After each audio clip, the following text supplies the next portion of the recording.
ಶ್ರೀ ಮಧು S P, Manikantha Bhat. ಶ್ರೀಯುತ ಮಧು S P. ಶ್ರೀಯುತ ವೇದಬ್ರಹ್ಮ ಶ್ರೀ ಪಂಚಾಂಗಂ ಮಣಿಕಂಠ ಭಟ್ಟ ಅವರು ಬೆಂಗಳೂರು ಉತ್ತರ ತಾಲೂಕಿನ ಸೊಂಡೇಕೊಪ್ಪ ಎಂಬ ಗ್ರಾಮದಲ್ಲಿ ಶ್ರೀಮತಿ ಸುಧಾ ಹಾಗೂ ಶ್ರೀ ಪುಟ್ಟರಾಜು ಅವರ ಪುತ್ರರತ್ನರಾಗಿ ಜನಿಸಿದರು.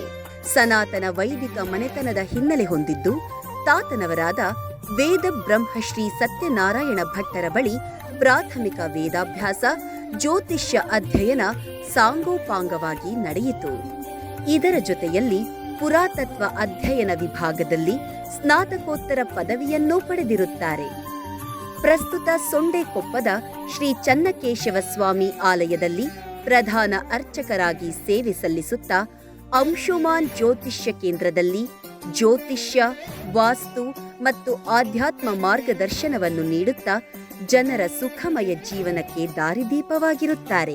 ಜ್ಞಾನಾರ್ಜನೆಯನ್ನು ಶಂಕರ ಮಠದಲ್ಲಿ ವೇದಬ್ರಹ್ಮ ಶ್ರೀ ಕಲಶೇಶ್ವರ ಭಟ್ಟರು ಹಾಗೂ ವೇದಬ್ರಹ್ಮ ಶ್ರೀ ದಿಲೀಪ ಘನಪಾಠಿ ಮತ್ತು ವೇದಬ್ರಹ್ಮ ಶ್ರೀ ಪ್ರದೀಪ ಘನಪಾಠಿರವರುಗಳ ಬಳಿ ಸಂಪನ್ನಗೊಳಿಸಿರುತ್ತಾರೆ. ಜೊತೆಯಲ್ಲಿ ಹೆಚ್ಚಿನ ಜ್ಯೋತಿಷ್ಯ ಮತ್ತು ವಾಸ್ತುಶಾಸ್ತ್ರವನ್ನು ಜ್ಯೋತಿಷ್ಯ ವಿದ್ವಾನ್ ಶ್ರೀ ಸಚ್ಚಿದಾನಂದ ಮೂರ್ತಿಗಳ ಬಳಿ ಸಂಪನ್ನಗೊಳಿಸಿರುತ್ತಾರೆ. ಸಾಮಾನ್ಯ ಜನರಿಂದ ಹಿಡಿದು ರಾಜಕೀಯ ಪ್ರಭಾವಿಗಳು, ಗಣ್ಯರು, ಸಿನಿಮಾ ತಾರೆಯರು ಹಾಗೂ ದೇಶ ವಿದೇಶದ ಪ್ರಭಾವಿಗಳಿಗೂ ಕೂಡ ಜ್ಯೋತಿಷ್ಯ ಮತ್ತು ಆಧ್ಯಾತ್ಮದ ಮೂಲಕ ಪರಿಹಾರ ನೀಡುತ್ತಿರುವ ಶ್ರೀಯುತ ವೇದ ಬ್ರಹ್ಮ ಶ್ರೀ ಪಂಚಾಂಗಂ ಮಣಿಕಂಠ ಭಟ್ಟ ಅವರಿಗೆ ಸಾಕಷ್ಟು ಪ್ರಶಸ್ತಿ, ಸನ್ಮಾನಗಳು ಮುಡಿಗೇರಿವೆ. ಪರೋಪಕಾರಾರ್ಥಂ ಇದಂ ಶರೀರಂ ಎಂಬ ವಾಕ್ಯವನ್ನು ಅನುಸರಿಸುತ್ತಿರುವ ಶ್ರೀಯುತ ವೇದ ಬ್ರಹ್ಮ ಶ್ರೀ ಪಂಚಾಂಗಂ ಮಣಿಕಂಠ ಭಟ್ಟ ಅವರಿಗೆ ಸಿಗ್ನೇಚರ್ ಮೀಡಿಯಾ ಹೌಸ್ ಇಂದು ಭಾರತೀಯ ಜ್ಯೋತಿಷ್ಯ ರತ್ನ ಪ್ರಶಸ್ತಿ ನೀಡಿ ಗೌರವಿಸುತ್ತಿದೆ.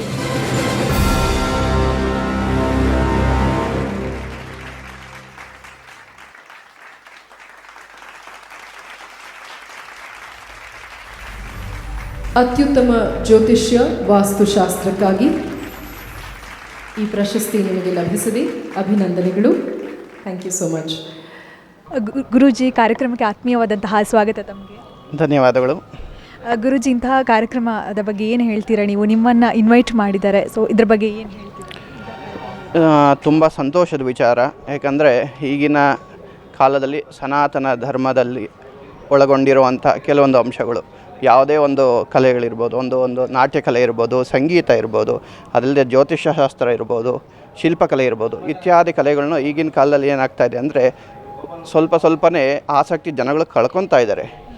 ಏನಕ್ಕೋಸ್ಕರ ಅಂದರೆ ಅದನ್ನು ಕರೆಕ್ಟಾಗಿ ಗುರುತಿಸೋದಕ್ಕೆ ಸಾಧ್ಯ ಆಗ್ತಾಯಿಲ್ಲ ಅಂತ. ಆದರೆ ಈ ಸಿಗ್ನೇಚರ್ ಮೀಡಿಯಾ ಇವತ್ತು ಎಂಥ ಅದ್ಭುತವಾದ ಕಾರ್ಯಕ್ರಮ ನಡೆಸ್ತಾ ಇದೆ ಅಂದರೆ, ಈ ಕಾರ್ಯಕ್ರಮದ ಮೂಲಕ ಜ್ಯೋತಿಷ್ಯ ಅನ್ನೋದು ಒಂದು ಅದ್ಭುತ ಕಲೆ. ಯಾಕಂದರೆ ನಿಮ್ಮ ಭವಿಷ್ಯ ಇರ್ಬೋದು, ಭೂತಕಾಲ ಇರ್ಬೋದು, ಮತ್ತು ಎಲ್ಲವನ್ನು ತಿಳ್ಕೊಳ್ಳೋಂಥ ಅದ್ಭುತವಾದ ಕಲೆ ಅದರಲ್ಲೇ ಒಳಗೊಂಡಿದೆ. ಅಂದರೆ ಜ್ಯೋತಿಷಾಸ್ತ್ರದಲ್ಲಿ ಒಳಗೊಂಡಿದೆ. ಅಂಥ ಎಲ್ಲ ವ್ಯಕ್ತಿಗಳನ್ನು ಗುರುತಿಸಿ ಒಂದೇ ಕಡೆ ಸೇರಿಸಿ ಅವರಿಗೆ ಅಭಿನಂದನೆ ಸಲ್ಲಿಸುವಂಥ ಅತ್ಯುತ್ತಮವಾದ ಕಾರ್ಯವನ್ನು ಇವತ್ತು ಮಾಡ್ತಾ ಇದೆ. ತುಂಬ ಸಂತೋಷದ ವಿಚಾರ ಆಗಿದೆ ಇದು. ಗುರೂಜಿ, ನೀವು ಯಾವ ವಿಭಾಗದಿಂದ ಬಂದಿರುವಂಥದ್ದು? ಸೊ ಯಾವ ವಿಭಾಗದಲ್ಲಿ ಪರಿಣಿತರು? ಇದ್ರ ನಾವು ವೇದಾಧ್ಯಯನವನ್ನು ಕೂಡ ಸಂಪನ್ನಗೊಳಿಸಿದ್ದೀವಿ ಮತ್ತು ಜ್ಯೋತಿಷ ಅಧ್ಯಯನ, ಸಂಪೂರ್ಣವಾಗಿ ವೈದಿಕ ಜ್ಯೋತಿಷ ಪದ್ಧತಿ ಮುಖಾಂತರ. ಧನ್ಯವಾದಗಳು ಗುರೂಜಿ. ಕಾರ್ಯಕ್ರಮಕ್ಕೆ ಸ್ವಾಗತ.